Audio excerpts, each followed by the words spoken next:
Welcome to the video.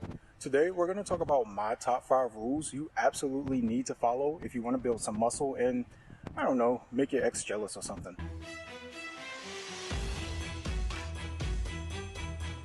There's a lot of people out there that started lifting due to some kind of trauma. Yeah, I'm talking to you. I know this because I was once that guy. After I got jacked for the first time, my confidence level shot through the roof, and now I just like the way I feel and look when I'm in shape. But honestly, I want to look like this guy. I mean, I don't even know the dude's name, but I follow him to remind myself that I can make this happen as soon as I figure out how to pull myself out of the rat race. But anyway, this won't involve you getting fat, using any needles, or popping any weird pills from the guy with the huge back you met at the smoothie bar near your gym. So I'm going to show you guys how to build some muscle and do it the right way. So sit back, relax, let's get into the video. Rule number 1, be mindful of what you eat. Just because you're bulking doesn't mean you get to neglect your diet. Stay away from fast food restaurants like this. This one's really going to trigger some people. And this. No, seriously, aim to self-prepare 80% of your meals. Not only will it ensure that you're prioritizing putting whole foods into your body, it can be cheaper as well. Sticking with rule number 1, you don't need to bulk to build muscle. You don't need to be in a massive calorie surplus putting on all this fat. A dirty bulk is nothing but pumping your body full of toxins that make it harder to lose fat specifically around your midsection and does a lot more harm than good. You can definitely build muscle at maintenance calories, and you can totally build muscle in a calorie deficit. Yes, I've said it, it can be done. I know this because I've done it, other people have done it, and I'm doing it right now. Subscribe and follow me on Instagram if you want to stay up to date on how that process is going. So don't let someone tell you otherwise. People are always going to say you got to eat big to get big. And luckily, I did my research before I made this mistake.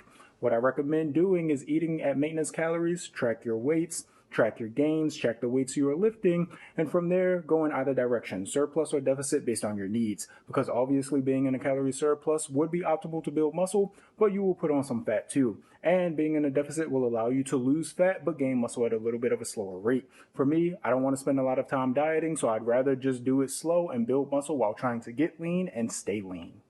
Rule number 2 is to hit each muscle group 2 times per week. The optimal training frequency for a muscle group is 2 times per week. Of course, if you'd like, you can hit it once a week like in a traditional growth split, but you'll be gaining muscle at a slightly slower rate. You can even go beyond 2 times per week to 3 or 4 times or even every single day, but there hasn't really been any significant benefit beyond twice a week. And you know I'm about reducing the risk of injury, and giving those muscle groups time to rest and heal is highly recommended. So how do you set this up? There's a lot of ways to do it, like focusing on different rep ranges within different days. You can focus on different parts of the muscle in different days. Like if you're doing chest one day and you're focusing more on incline movements, then one day you're focusing more on flat or decline movements. There's a lot of different ways that you can vary your training and still make sure you hit your muscles twice a week. Here, I'm going to show you how I split my chest days. Monday, I'll do incline presses and cable flies. Tuesday, shoulders, abs, and back. Wednesday, legs and glutes. Thursday is the second chest day, and I'll do decline presses, underhand cable flies, and dips. Friday, shoulders and abs and back again. Rest all day Saturday, and Sunday is a free day. I'll train whatever I feel like targeting. Notice I didn't put arms, and that's because your arms get worked in just about every training day aside from leg day. So I may throw in a few sets of arms at the end of my workouts or completely destroy them on my free training day.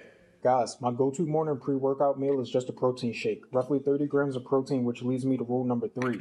Make sure you evenly distribute your protein servings throughout the day. Ideally, splitting it into 3 to 4 meals doesn't have to be super technical. Like if you're doing 200 grams of protein, trying to split it into 25 by 4 or 66 by 3 is not necessary. Just make sure that your meals include enough protein throughout the day that you aren't trying to cram in half your intake goal before bed and end up gassing your girlfriend out the room. If you're married, you can probably get away with this because, let's be honest, at this point, she's probably the one gassing you out.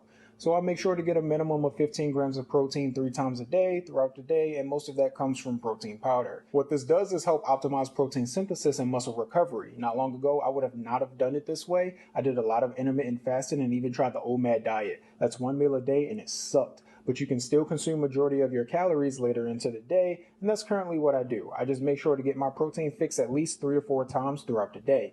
Again, I use protein shakes to achieve this, and I use regular old GNC products. Nothing fancy. This stuff is always on sale, and it just works for my budget.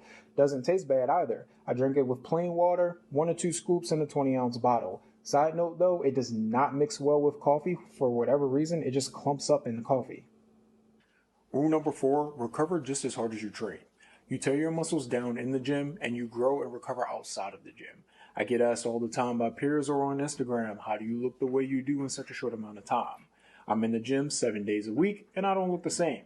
It's not about how many days you train, but what you do in the gym the days that you do train that make a difference. I can promise you, if you're in the gym 7 days a week and you feel like you don't need a rest day, you're not training nearly hard enough. There are days where I train so hard that I may have to skip my next workout for that muscle group. Rest and recovery is so important, and to get the most out of it, you need to sleep 7 to 8 hours a night.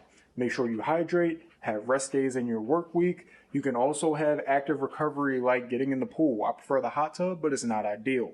There are so many things that you can do. So if you're someone who needs to be in the gym every day because you feel that that's the only way muscle will grow, you need to train to true failure every time.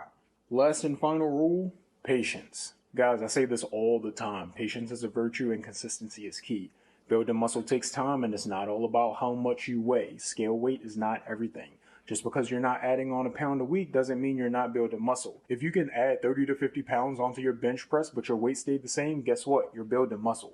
Focus more on how much weight you're able to move week to week, month to month, versus how much you weigh. Keep track of your gym performance. Keep as much data on yourself as you possibly can. Quick recap of the video. So rule number 1 is you don't need to be in a massive calorie surplus to gain muscle.